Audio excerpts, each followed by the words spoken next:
এই প্রথমটা আর দ্বিতীয়টা এই দুইটা একসাথে এরকম ভাবে চেপে ধরে রাখবেন, ঠিক আছে? তাহলে একসাথে সবগুলো লাইট যদি জ্বলে তার মানে হচ্ছে রিস্টার্ট হয়েছে। রিস্টার্ট হওয়ার পরে আপনি যে ফ্রিজার লেখা আছে এটার উপরে ওয়ান টাচ করবেন। ওয়ান টাচ করলে এটা যে কাঁপাকাঁপি করবো তখন আপনি এটা কম বা বেশি করতে পারবেন, ঠিক আছে? এভারেজ আপনি 18তে দিয়ে রাখলে এনাফ। আর যেটা হচ্ছে ফ্রিজ লেখা মানে নর্মাল সাইড, এই সাইডেরটা হচ্ছে এটাই কন্ট্রোল হয়, ঠিক আছে? এটাতে ওয়ান টাচ করলে এটা লাফাবে, তখন এটা টাচ করলে কম বা বেশি হবে। এটা এভারেজে 5-এ দিয়ে রাখবেন। আর এখানে আর আপনার কোনো কাজ নাই। যদি মনে করেন আপনার নর্মাল সাইড একেবারে অফ করে দিতে চান তখন এই যে হলিডে মুড লেখা আছে এখানে 3 সেকেন্ড চেপে ধরে রাখবেন। তখন এই যে এই স্লিকা যদি ওঠে তাহলে পুরো নর্মাল সাইডটাই মনে করেন যে অফ, ঠিক আছে?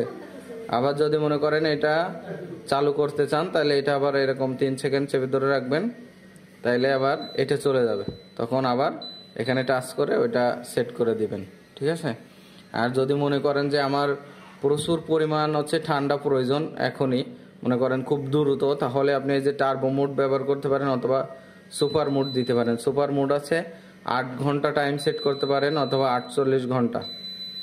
এই যে দেখেন